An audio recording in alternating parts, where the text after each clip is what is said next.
What's going on, everybody? Welcome back to another episode of Game Time Live. We want to wish everybody a happy holidays. We hope you guys enjoyed your Thanksgiving. Thank you guys for all the love and support on the last bit of content that we've uploaded through the week.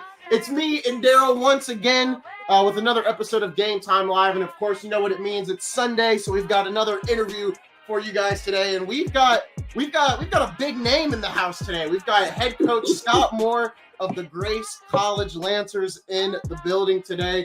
Coach, it is awesome to have you back.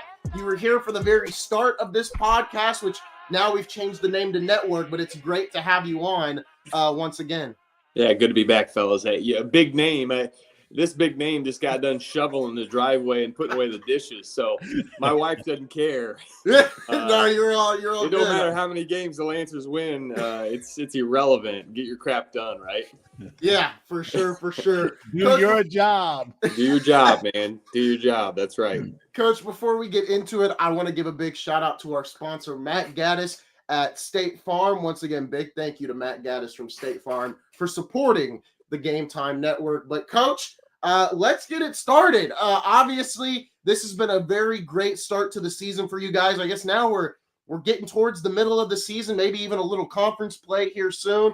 Talk about the beginning of the season for you guys as a whole, for maybe people that don't know Lancer basketball that well, how this season has gone for you so far.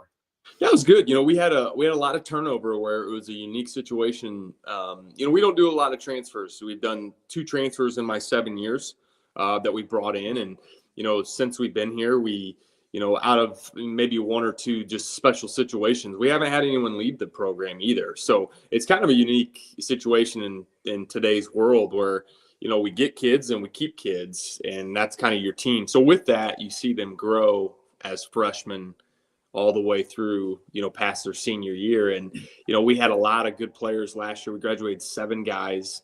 And, we had a really good recruiting class, but you know how it is, guys. Like, you're putting a bunch of 18-year-olds on the floor, and you're like, okay, they're really good, but, like, how good can they be in the Crossroads League and against, some of these really good teams early on in their career? And I think I've been a little surprised, to be honest with you. I think we came along a little quicker than I thought.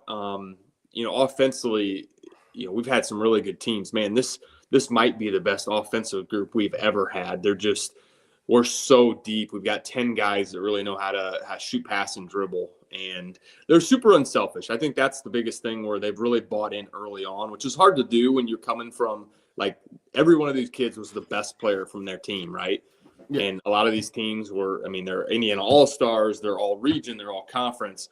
And to give that up a little bit and say, hey, whatever I got to do to help the Lancers win. And it's been interesting just to see that dynamic play. We have two outstanding juniors that kind of lead us, in Ian Rosh and Gage Sefton. But then we have a bunch of rookies. We have no seniors on the team.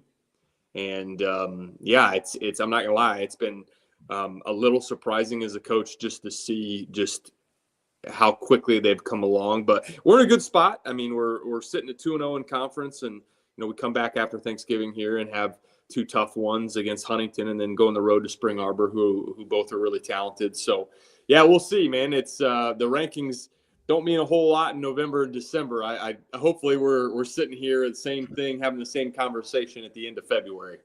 No, I get you. It looks good on the YouTube thumbnail and the announcement, but I get it. You're focused on the next game. Completely understandable. I am going to give the floor to my co-host, Daryl. Daryl, take it away. Coach, again, it's glad that you're back. Spend some time with us, man. We really enjoyed that last conversation that we had some months ago, and I was teased Isaiah a lot about it. It's like, it felt like, we were sitting at the barbershop just talking, right? Yeah. You're talking about Mike Conley playing against him and all these things. And I think I remember something like you said you dominated him or something like that. Yeah. I remember exactly. Yeah. As I'm sitting on my couch and he's sitting in his palace. Yeah, collecting that paycheck. Yeah. Definitely. Mike's okay. Definitely want to give you kudos for the season, the start of the season. As we always talk about, it's not where you start, it's where you finish. Right. You got those guys grounded. You're absolutely a grounded coach. And I think I promoted you as we were on a show talking about, I said, this guy can really coach, man.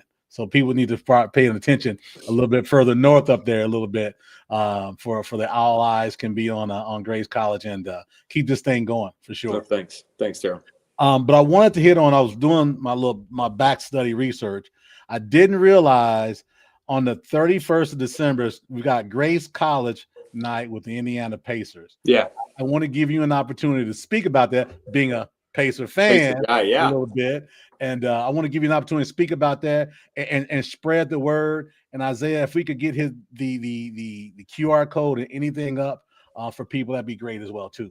Yeah, it's been something that's been it's something we've done kind of in the past year. My athletic director has a relationship with one of their guys there at the Pacers, and we came up with this idea a while back and said, hey, could we ever play, at that time, Bankers Life, Gainbridge, and just kind of rent that out? And it kind of came to fruition probably about a decade ago, where it's like, yes, you can do that, but it's got to be kind of in cohesiveness with the Pacers and during a game day or something like that. So originally it was posted as, hey, let's just play like a 10 o'clock in the morning, and the Pacers will play that evening, and we'll stay for the game and whatnot. But what it's kind of turned into, and this is, we have an opportunity for the 31st, like you said, Daryl, is we get to go. The Pacers play the Magic at 3 o'clock in the afternoon. That ticket that we be able to go with the Pacers, you actually get to go to the game, right? You get to watch the Pacers play.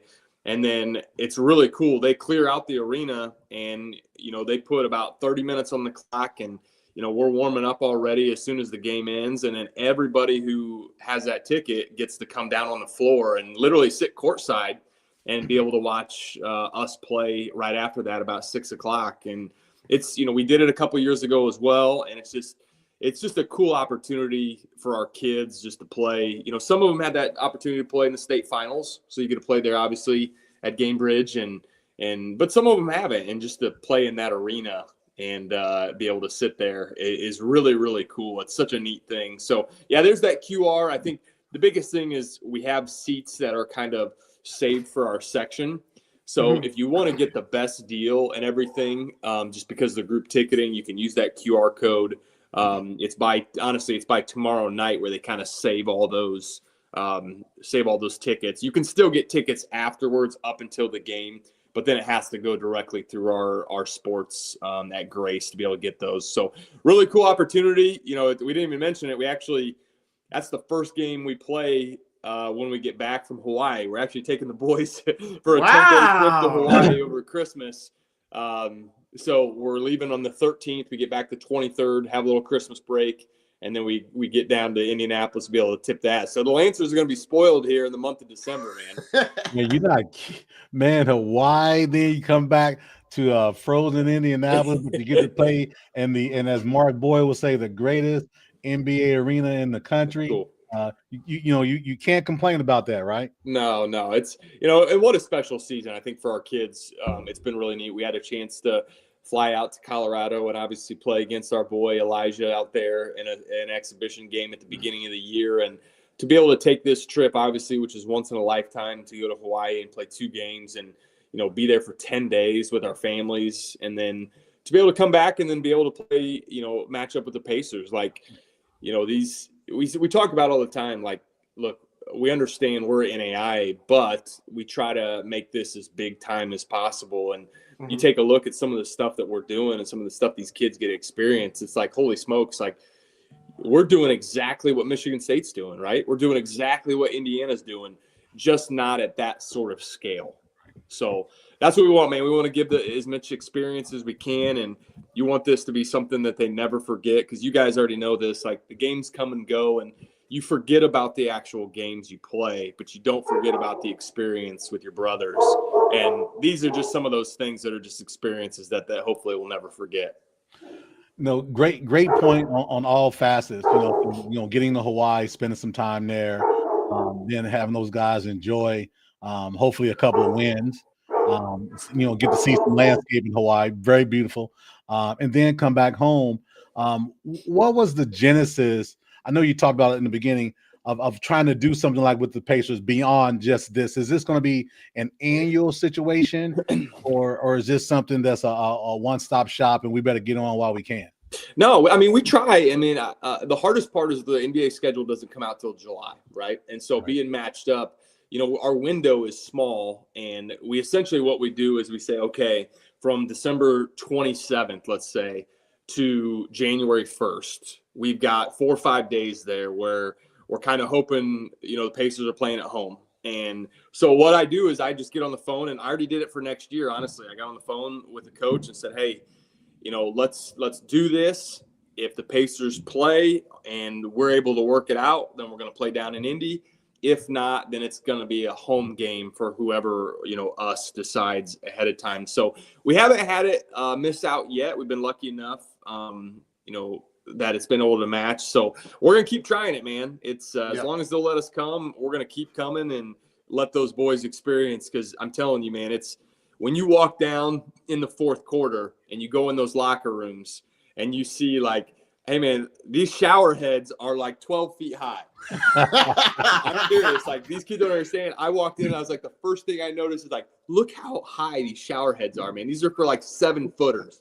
Like, they don't have these 6-foot shower heads, man. They are big, and the locker rooms are cool. And just be able to like have the bus pull in the players' entrance, right? Yeah. Be able to walk in the back and kind of feel like, again, you're a normal kid. Like, I'm a normal coach, but you feel like you're on a big stage for 2 hours, and it's just a neat experience.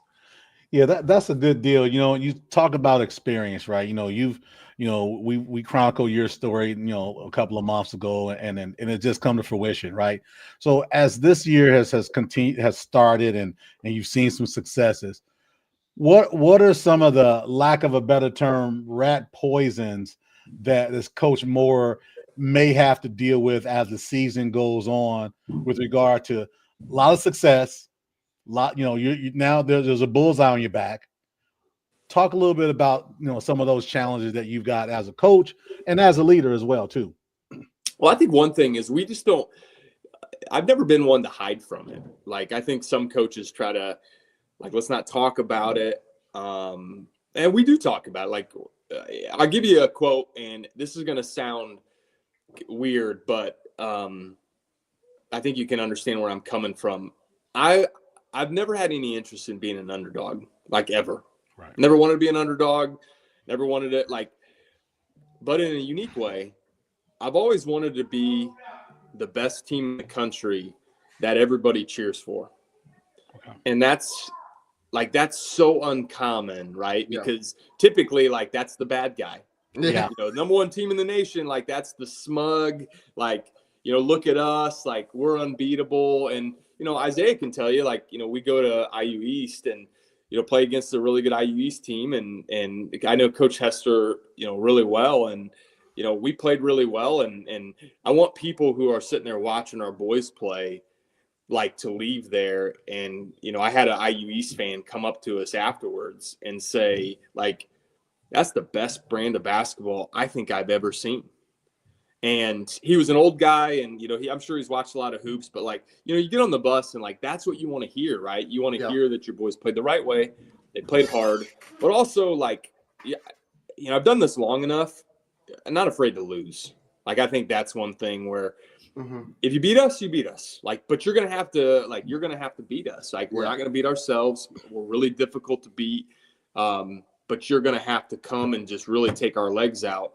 And, dude, that's okay. Like, perfection doesn't mean just we're going to win every game by 30. And, like, I think perfection in college basketball is, what do you do with these experiences that you're given? You're going to win some, you're going to lose some.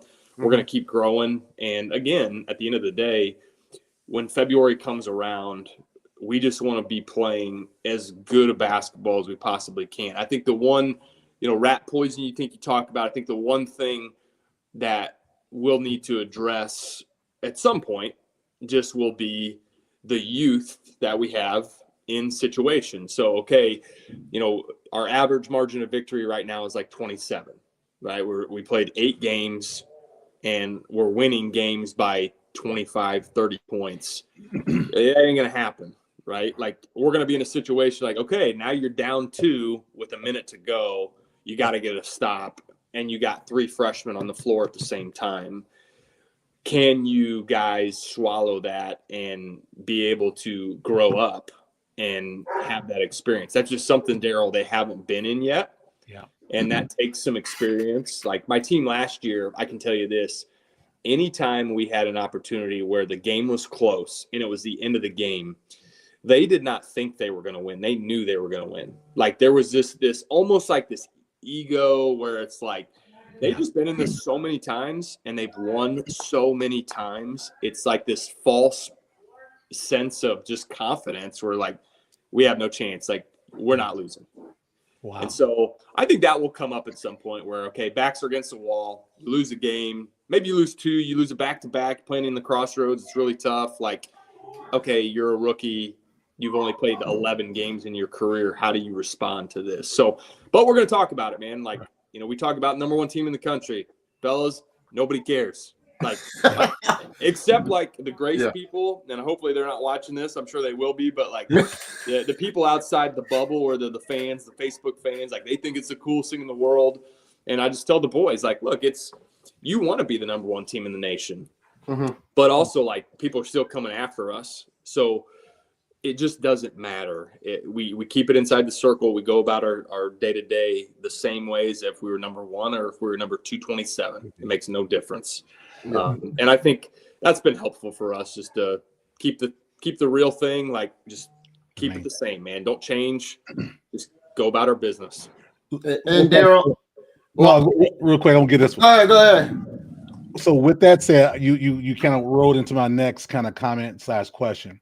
Does it make it a little easier to coach the young men in the practice scenario when you know it's coming? You got freshmen, you got youth. Does it make it a little easier to raise your voice, yell a little bit behind closed doors and say, listen, this is what we've got to be. The press clippings are nice, but this is where we make what we have. Yeah, I try. Probably no, honestly. I try to be, as much as we need consistency from them, we need consistency from our staff.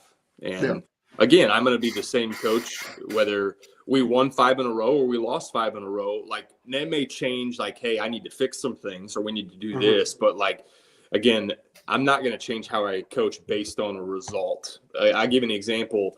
You know, we played a game this season and we won by a big margin. And the next day we were watching film and we were just like, we were analyzing a lot of things that we made mistakes on. And it's like, okay, if I'm not going to make it about the result, then I'm not just going to throw it in the trash just because we won and like, okay, let's go practice today. We took care of that one. Like, no, like if you want to beat Huntington on Wednesday, who's really good, you can't make these mistakes because they'll take advantage of them. If you want, and again, at preseason, I'm not a big goals guy. My goals are always the same, right? Win a title, win the Crossroads League, like in a story, let's grow, let's get there. I'm more in tuned about, okay, if that's what you guys want, like how is this team going to be able to do that? And this team looks different than last team. And this team looked different than the 2 years ago team, where we probably are 20 points better than every team in the nation. So, you know, we hammer a lot of just little detail stuff. You know, defensively, we have to get a lot better. I think that's one thing that my past teams, you know, I think everybody gets caught because offense is sexy and like, we'll just average 105 points. Yeah, but like when you're playing at Spring Arbor on Saturday, like you're not going to score 105. Can you win 75-70? Right? When you get in the national tournament and you're going from playing a GPAC team and then the next day you turn around and you play a Sun Conference team where one you're going to have to try to win in the hundreds and the other game you're going to have to try to win in the 70s. Like, can you do that? And I think if you want to win a national title, those are the things you have to consider from the day to day. I like that. Good response. That's being consistent, because those young men, to your point, they need that exactly from you, like you need exactly from them. No question. Well, Daryl, I was going to say, you know, going back to that IU East game, I mean, when I tell you they were running and gunning, I mean running and gunning. And the defense was great. I mean, you know, they switched from zone to man. I mean, there was a lot of things that I could compliment on. But, Coach, I want to ask, you said one of the things you said, right, getting better defensively. I mean, the defense looked good. When I got to see it in person, I think the offense looked really good as well. And I think a big part of that was two players that you've already named, which was Gage Sefton and Ian Rosh. Talk about both of those players for a little bit. You got to talk about Ian before we got on here, but both of those players not only were key contributors in that game against IU East, but they've been very impactful for you all season. I think starting with Ian he's so interesting because he's so unconventional. Like if you walk in and you see us warm up, you wouldn't know who he is because there's nothing like whoa about him, right? Honestly, he looks more like a paper boy than he does a freaking Indiana All-Star. He looks like he should be delivering mail or something, but I think Ian is that. If you looked up the word consistency, like that's who sets the tone for us. He's the same dude every day. And man, he is so like, we talk a lot, like we like emotions, but we don't want to be emotional. So I tell my guys, like, dude, it's okay to have emotions. Like you get a dunk, it's a big game. You can go crazy. Like you can bark a little bit, like you can compete, but we don't want emotional guys, right? Up and down and up and down. Those guys are hard to play. And, man, there's nothing emotional about Ian Rosh. He as steady as they come. I think one thing people don't realize is he's probably one of the best defenders in the country.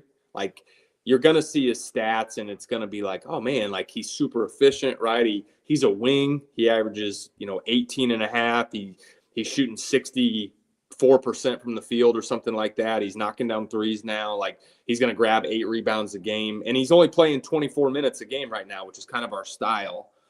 But what you don't realize is if we need a guy to take out a guy, Ian's the first one.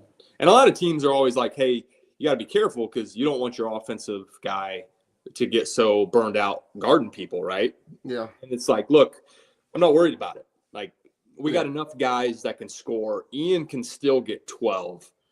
But if it means taking out another player, like he's so unique and he's so special. And I said off the air, he just went 13 for 13 in a game where he hit 5 threes, set our school record, didn't miss a shot.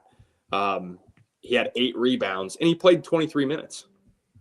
It's insane what he's able to do. And then Gage, Gage is our captain, and Gage is also, a kid who came in with Ian and played barely 10 or 12 minutes a game as a freshman, had to really work to get on the floor.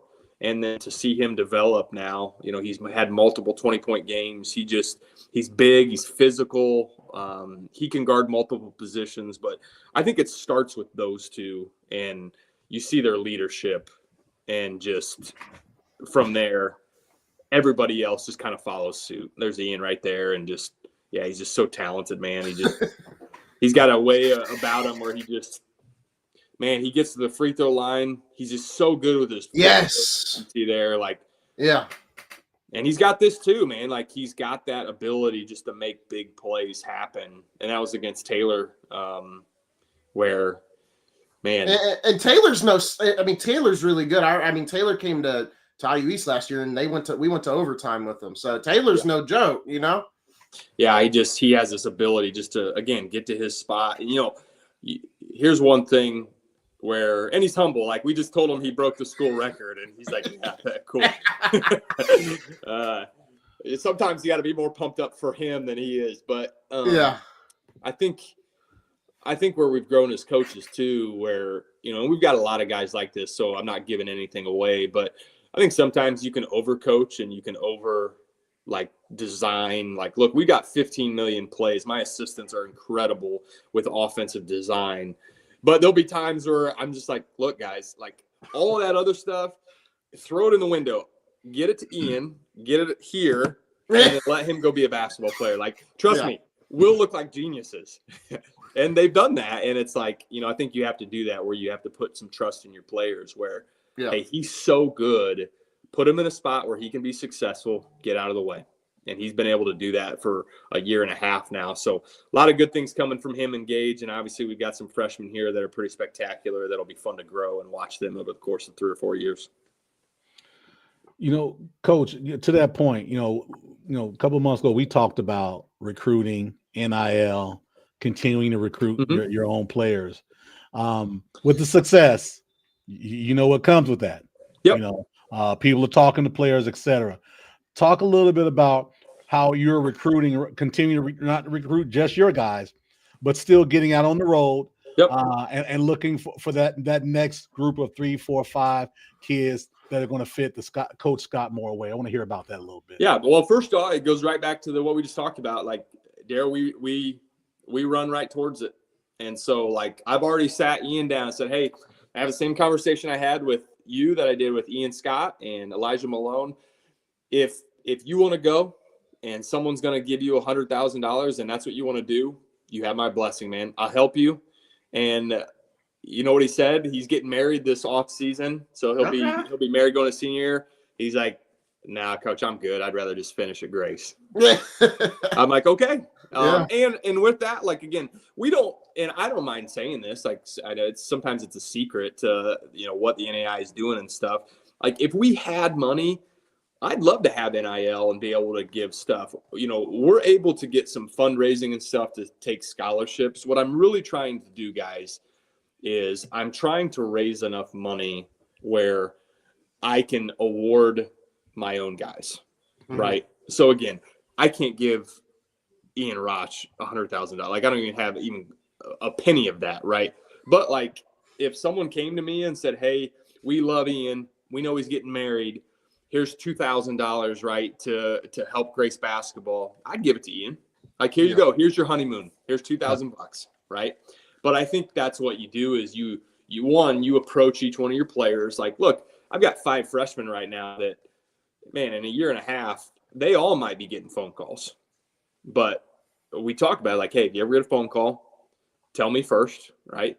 Like, and I know most coaches will just call me directly. And then we just talk about it. And I think we've done enough to hopefully where, you know, they still want to stay and be a part of this. And to be honest with you, if Matt Painter calls and, well, then I'm kicking them out and they're going like, see ya, right? You know, essentially we did that with E where, look, you had a 5th year, right? He could have come back to Grace and it's like, no. Like, you're gone. Like, you go get that life-changing money. Go to Colorado, have an experience, and it's been a game changer for him. So, and then as far as recruiting other players, we just stick to our guns there. This is who we are. This is what we like. I'll be honest with you, we waited to see what these freshmen were like, and it's like, okay, what do we need in the 26 class? Because we have no seniors, and we haven't had a reputation of losing players.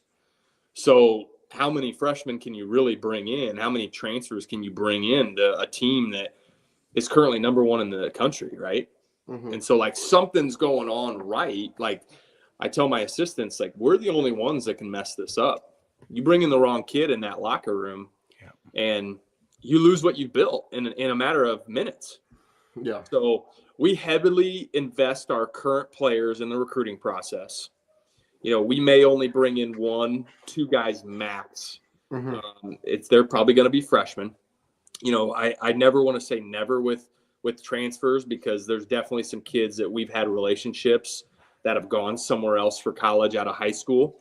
But that's typically what it usually is. It's a relationship we've currently had.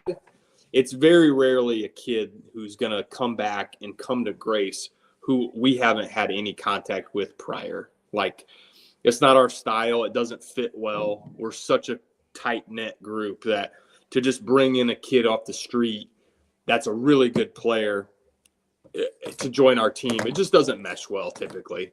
So yeah, that's kind of the full thing. Like, there is recruiting your own players, but it's not like I'm actively recruiting them. I'm telling them, like, hey, this is a special place. You want to be a part of it? We want you here. If you don't want to be a part of it, I'll never keep anyone from leaving. Like, we got other guys as well. So we're lucky that hopefully those guys will continue to come back. And I think at this point they will. I like that. You know, keeping your own, the homegrown, it just seems like, you know, there's not a lot of surprises as well too, Coach, right? You know, you don't have, oh, shoot, I didn't see that coming. You know, and I think teenagers and young men kind of gravitate to that. You know, we all say we got to embrace change, but when it first happens, no one likes it at first, right? Yeah, and I think the other thing build. too with that is like, you guys, you come to our games, you see us play. It's like, man, these crowds right now are just like what these guys have built. Our crowds are unbelievable, and it's we're sitting there, and again, I understand the concept of Colorado's playing Grace, but we're at Colorado for that exhibition game, and we had more fans, it felt like, than they did there. And then you come back to Grace, and we're playing Taylor on a random Wednesday night, and you look around and there's not a seat available. Like, it is so loud, and it's like, when you get to pitch these kids, like, hey, don't you want to be a part of this? Like, look at this. This is as close to what you had, maybe for some of you even more in high school, that you're going to get here. Because, as well as I do, is like, if you're not going to Indiana or Purdue or, I mean, even some of the, like, and not even Notre Dame at times, I guess sometimes, but like, even though we have a smaller amount of people that are coming to the games, we have less seats. So it is full. And the energy, man, you can just feel it. So I think having local kids, Daryl, I think having recruiting that way, I think that helps a ton. People want to stay invested in these kids after high school. And it's made all the difference in the world, man. It's a cool place to watch a game. Yeah, Isaiah and I were talking about that. Somehow, maybe when the weather breaks, we got to get up north. I know he's got some loyalty to the east of me here, but we may have to try to meet in the middle somehow. Take a look at that schedule and see if we can tiptoe around the back door. Maybe you can slide us in the back door and no one will know about it. Hey, you guys come up to Winona and we will get you in for free. I guarantee it. We'll take care of you. My AD's awesome. That's what I'm talking about. We definitely appreciate that. Isaiah, I know you got a couple things as well.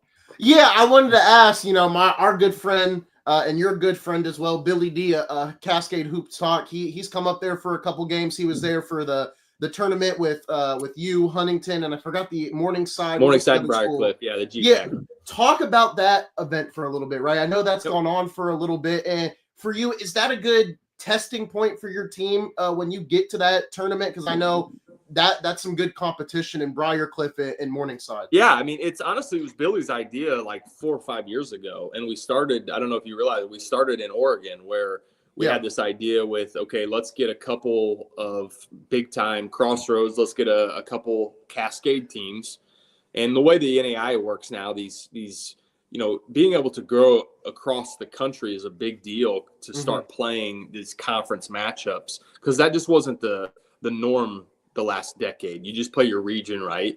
And then you get in the national tournament, and now you're playing a team from California. Yeah. And so Billy kind of has this idea, and I was like, well, like, let's just make this happen. We'll have everybody out to Indiana, and then we'll turn around and we'll go out to Oregon. And we did that, and it was beautiful. Bethel came with us. I mean, it was just an amazing experience. So we got done with it. I was like, man, I want to do this again. So we got hooked up with, the GPAC is one of those conferences that they're so good offensively.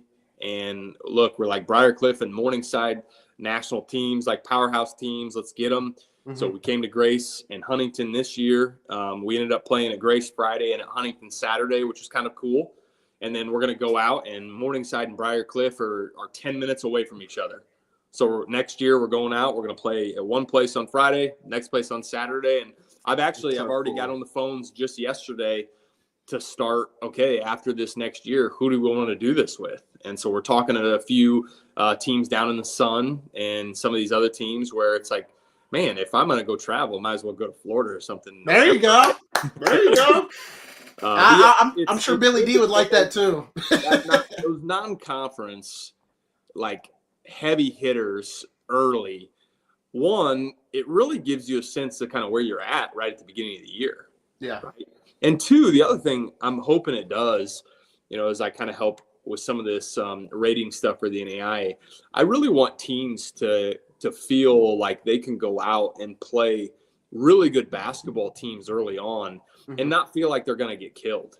Like, if you're a top 10 team in the country and you go on the road and play another top 10 team in the country and you get beat and it's a good game, it should mean nothing.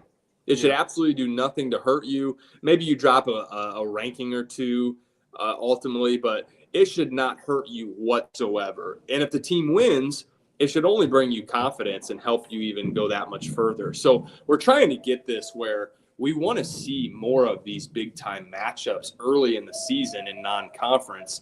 And if we can get rid of this whole mantra of, oh, I can't lose, because if I lose, I'm not going to be able to make the national tournament. Like, that's not true. Yeah. And I think the NAI has to continue to work out their RPI system and their strength of schedule system. And maybe we even move to this quad idea with the net that the NCAA does. You know, we have the quad system now, but like, I want to see more of those early season power matchups, because they're good for the NAI, man. It's just good to have people tune in and watch these high level basketball teams. You know, you just had Idaho go down to play Arizona Christian the other day. And you're talking about 2 big time programs tipping off in November. And it's like, that's what we need. It was a 2-point game. It was close the whole game. Like, it's just, and you know, Idaho got beat. It should do absolutely nothing for them.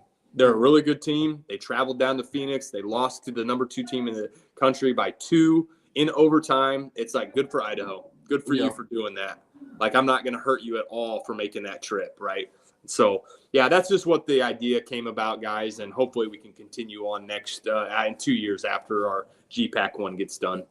No, that's awesome. I you know, Billy talked about it with me, and he talked about it when we had him on the show, and we were talking because he came to Indiana for that, and I got to meet him in person, and he talked about that, and the first thing he said was, man, he's like, Grace looks really good. And I was like, he was like, you know, I forgot which game was a bit close after the first half, but he was like, you know, it looked close, but it didn't feel close.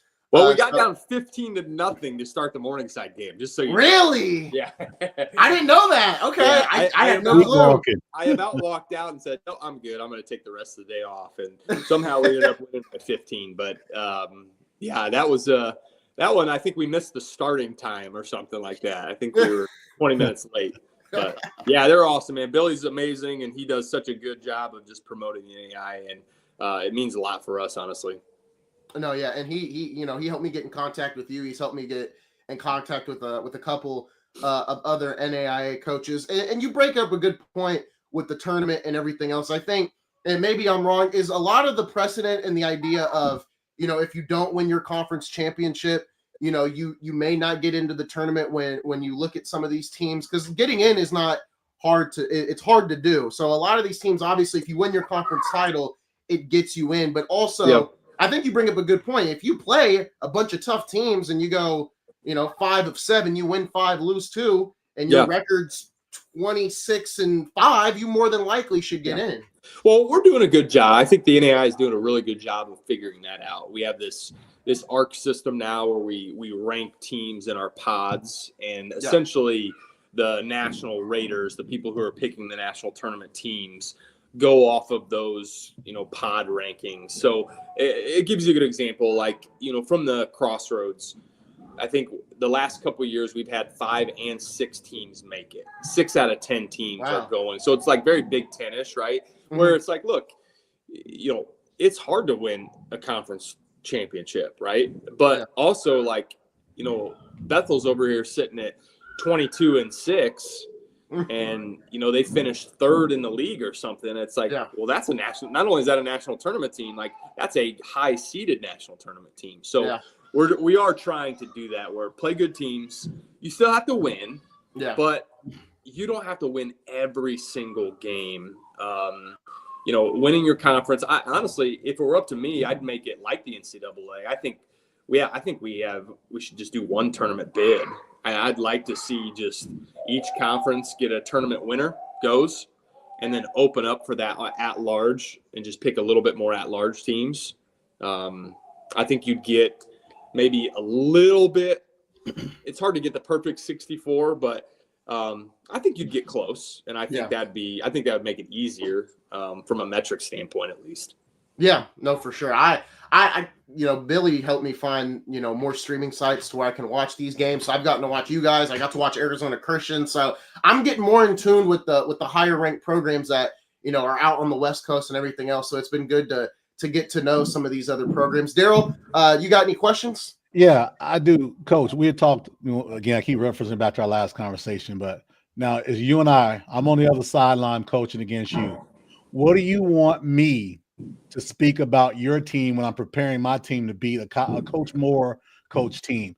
what are the things that you want to be said about your team when you're not around, not just from a complimentary perspective, but something that matters in a winning situation? What do I say to my team? Yeah, I'd like every coach to sit there and say, man, I'd love to coach that team.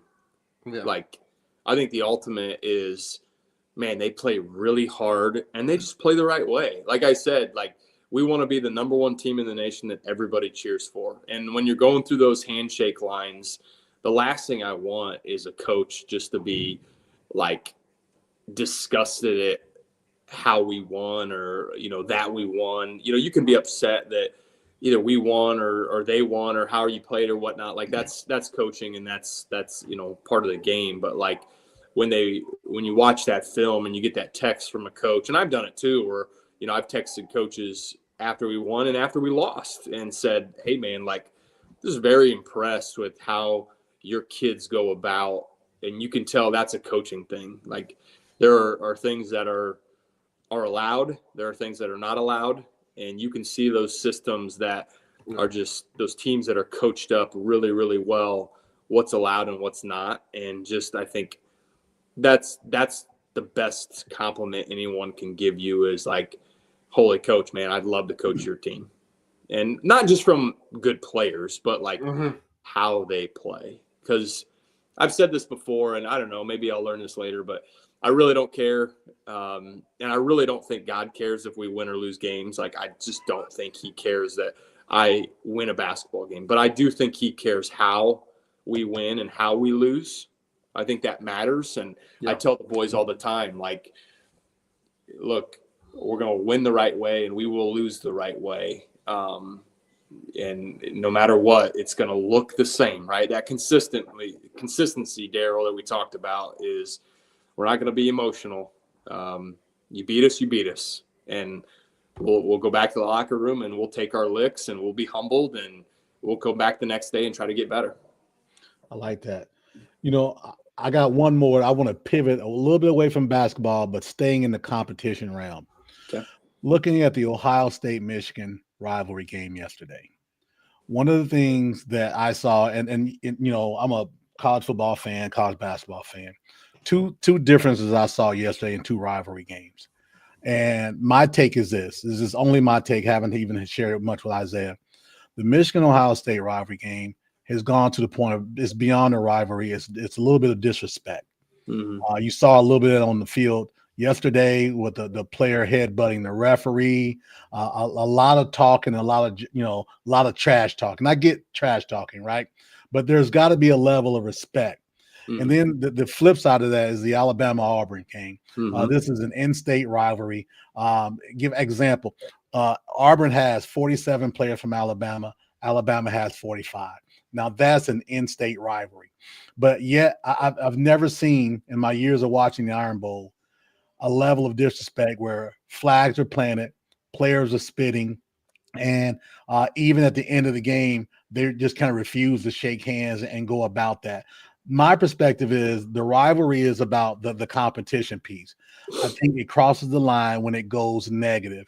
And I want to get your thoughts on your rival, not just, you know, maybe even in high school or currently at Grace, but your take on the rivalry piece that's being blown out of proportion in a lot of news media circuits right now. Yeah, I think it starts and ends with coaching. Honestly, I think it starts and ends with us. Like, leadership trickles down, and you know, you're dealing with you're dealing with a lot of emotion, a lot of money, right? Like college football. First off, you got to be a crazy town to even coach college football. Those dudes are like weird. I mean that a good way, but like in reality, Daryl, like it's just there is emotion, but there's so much to be taught with a game about life, and I think the best coaches understand that and they figure that out where every opportunity is a learning opportunity.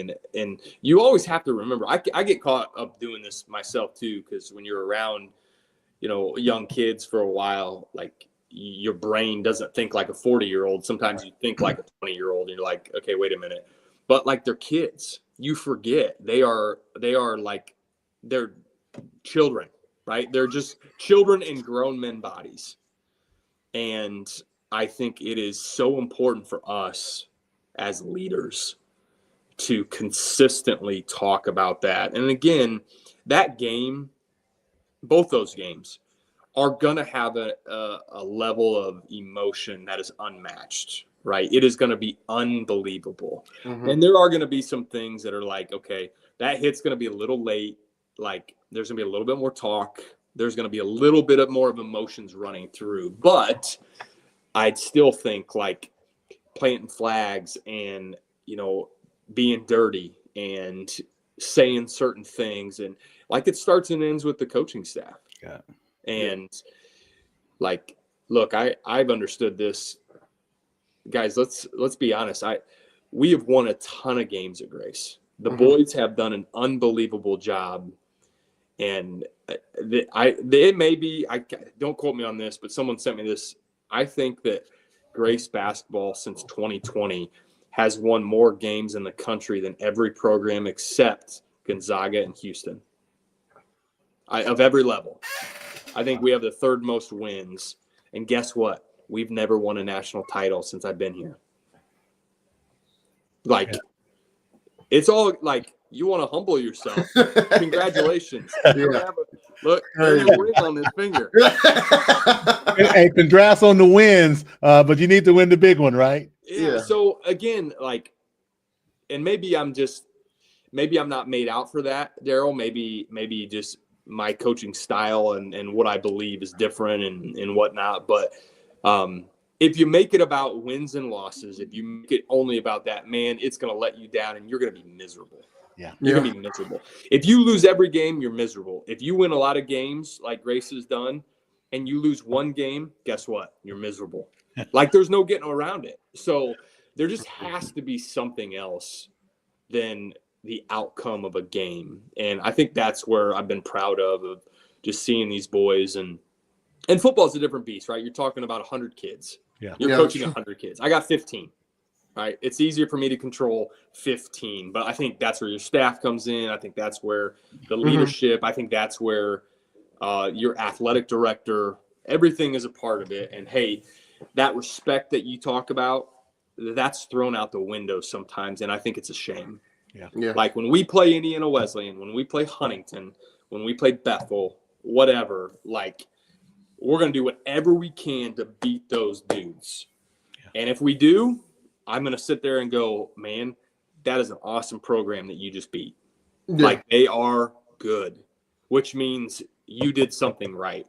And if they beat us, it's going to say, they beat us. They're really good.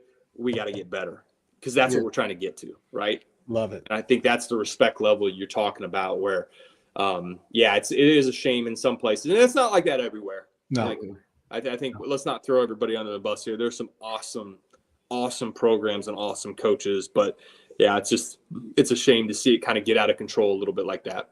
Yeah. Yeah, I think money's driven a lot of that as well, too. If you think about it, Coach, you're talking about maybe you've got 5 to 10 players on your team that are millionaires potentially. Millionaires. You know, literally. I mean, and we're talking about the Power Five. Yeah. We're talking about the Ohio States, Michigans, Bama, LSUs, you know. And people, like, coaches want to make a big deal out of the kids, you know, leaving or on their phones, you know, getting recruited by other teams and making plans already to leave. Well, I mean, Lane Kiffin's about ready to leave. Yeah. Like, he's not even going to the national championship, right? Because he's going to take $12 million a year and leave. And it's just, I've never been like, if I'm allowed to do that, then I'm not going to complain if Elijah Malone does that. Again, I think there's a way to handle it. I think there's a way to do it. But my goodness, like, I think it just starts with us, man. I think we got to be better. Yeah. Definitely. No, I want to share that. Just it's just something that's hit me yesterday, and we've talked, and I said, man, I'm going to ask Scott about it, because that doesn't sit well with me, right? And I just wanted to make sure I shared that, because. Well, I promise you this: if we somehow beat Huntington on Wednesday, ain't no flag planting gonna be. We're going to the locker room and we're gonna say, thank goodness we played well, because that's a good basketball team. Win is one. I like that. Well, I gotta ask you about this, right? Since we brought up Huntington, obviously Corey Alford was just there. We just had him on the pod. Yep. Who was that? Isaiah? Corey who? Yeah, Corey Alford. We but, forgot about him already, man. I gotta ask you when it came to Corey and coaching against him, how was that? Obviously, with his background and his lineage, and now obviously he's at Oral Roberts. How was it coaching against a guy like Corey, and you know getting to play him every single year? That had to have been fun. Well, you know what the rumor is, right? The rumor is he took the Oral Roberts job because he couldn't beat the Lancers. Hey, we're gonna clip this. We're gonna clip that.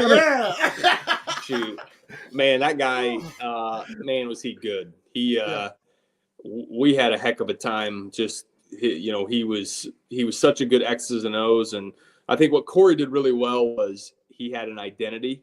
Mm-hmm. And he knew who he was, and he recruited his players, and they played that way. And I think the best coaches in the country can essentially give you their scouting report and say, "Hey, here's what we're going to do. Good luck." And Corey was one of those where he could give us everything they were going to do, but good luck trying to stop them. They just were so good at what they did. And an opportunity came up. Obviously, he's good friends with Corey Barnett, who's the head coach at Oral Roberts, and I'm just really happy for him. And obviously, just you always wondered, right, with the name. Corey is obviously coming from big time programs his whole life, and I could see him staying at Huntington for his life, and I could see him coaching at Indiana one day, hopefully. But I think as long as Corey Alford's coaching basketball, I think it's good for college basketball because he's really good. And he talked about that in our interview where he was like, I had no plans of leaving, but then, Barnett called me and it was like, well, I gotta jump on it. As we begin to wrap up here with this interview, Coach, once again, I want to give you a big thank you for coming on and joining us. And I also want to give a big thank you to our sponsor, Matt Gaddis of State Farm. If you need any insurance help, folks, make sure to contact Matt Gaddis. Coach, just a fun question I got to ask. The arena that you guys play in, I've gotten to see videos, I've gotten to see photos. It's really, really nice. I haven't gotten to see a lot of the other arenas in the NAIA. Where would you rank your arena? And what are some other nice arenas that you guys have been to when it comes to NAIA schools? Well, the NAIA is, the longest, it's the longest standing college basketball in college basketball, right? The NAIA has been around since forever. So what's cool with that is you've got some really cool old gymnasiums around the country that are just whoa. I think, ours was designed so well where I think just the campus layout with the lake and then having that building kind of be up on the hill. And then when you walk in, being able to go down inside the arena, it just gives off this feel like, holy cow, we are in a big time facility. So that's, where does it rank? I don't know. But I will tell you this, every time I walk into work, I'm just like, I can't believe we actually played. It's crazy. You're pinching yourself. It's up there. Some other cool ones, an old one, the Corn Palace at Dakota Wesleyan is really cool. That's been around forever. It is kind of distinguished. It's called the Corn Palace, right? For a reason. It's got this really unique. Wesleyan is building a new one, I heard, so they've got one coming. See some of the ones I've played in that have been really, really cool. Pikeville has an arena when they get to play in it. It's pretty sweet. I know that College of Idaho's is pretty tough to play in. ACU's is unique. It's not my favorite. It's super unique. It's small and it's definitely home court advantage. But yeah, we were able to go to Oregon Tech. Oregon Tech has a really neat old facility. It's kind of just big on both sides, goes straight up, and that's a really neat facility. Trying to think where else we played in. The Crossroads Leagues has some great gyms, man. Huntington is brand new with the gym has been there, but they redid everything and it's really small. So what's cool is you go there and I bet it seats 1,000 people max, and you can guarantee there's going to be more than 1,000 people there. And it is just loud and you talk about a home court advantage. Huntington has it. I think that, let's see here. Is that it? Yeah. St. Francis is cool, and I like playing the St. Francis's gym. We were just there the other day. Taylor's is cool. They got the parkour. Yeah, so you can see there the arena, the Orthopedic Capital Center. You actually walk in at the bottom right side there at the top, and you can kind of see down. It is interesting. You know, the Orthopedic Capitals are the one who helped build that. So that stage was important back in 2007 because we had all these orthopedic shows. The problem is, 15, 20 years later, now we don't have as many of those orthopedic. Yeah. So you're like, man, I'd love to have me a little bowl right there that turned around that corner. And I tell you what, as much as fans we have, I keep pressing my AD, hey, we get some seats around there on that little edge. We can get another 500-600 people in here pretty easily, man. So yeah, it's a cool place to play, man. Everybody loves coming there. We just everything's seat back, and you can't really see it, but if you look on the far right side, we have an alumni suite that's all glass. It's kind of like, and our old court of our old gym is the floor of that alumni suite. So it's a wood floor. Cool. Yeah, it's cool with the G logo. And they serve drinks and food and stuff during games. You can walk out. There's a glass sliding door on both sides, and it's pretty sweet, man. It's a fun place. Isaiah, that's an invitation, Isaiah. You hear that, right? No, that's pretty cool. I've seen video and I've seen photos of it, but I had to ask you. I wanted to ask towards the end because we were a little more serious interview, but I wanted to ask about that because I've seen the arena and I'm like, man, that looks in videos and photos that I see. I'm like, man, that arena looks really nice for sure. Yeah, Cumberland's Kentucky actually. Now that I was thinking about it, has a cool gym. I think those are really nice in the Mid-South. Yeah, man, bigger's not always better in some of these gyms, man. You get some of the toughest places to play are the small, old, the walls are on both sides. They're really tight. Like you can barely take it out of bounds. Like I think that's important is to have a little home court advantage. So a lot of good places, but I think ours is one of the best. Man, I've seen that Arizona Christian one. And like I'll have to send you like some video, but like their arena is like it's tight. Like it's tight and it's small and people like an old middle school gym, maybe. It's tight. It's an old so it's an old like Army base. And I'm pretty sure, don't quote me on this, but I'm pretty sure the basketball gym is like an old Army tent. So it's actually like the building is actually like one of those high-end like Army tents. And you go inside, there's no locker rooms. It's bleachers. It's the court. Literally, yes. Yeah, but you got your bags. You got your bags behind the bench. You just change. You go under the bleachers. You go under the bleachers to change. Yep. But Coach Rutter's got something going on there because he wins about 98% of his games in there, so I wouldn't change. Arizona Christian. When I talked to Billy about what the season looks like, he brought up Grace, he brought up Arizona Christian, and he traveled there. They're awesome. He traveled there this year, and he was like, "Man, it's crazy, because it's so small that noise builds up because it's such a small." Cool. It's such a small building. You'll have to show Daryl when you get off here. It's pretty crazy. Definitely. Yeah, I'll show you some video. Daryl, if you got any final questions, go ahead and go for it. No, we're good. But just do this. Look forward to meeting you on the 31st for sure. Love it. We'll get down there. We'll talk a little bit more about that after this. But I'm definitely excited about it. I'm glad I looked it up, and we'll definitely get some people on board with the Game Time Network. Cool. And go down and support Coach Moore and Grace College.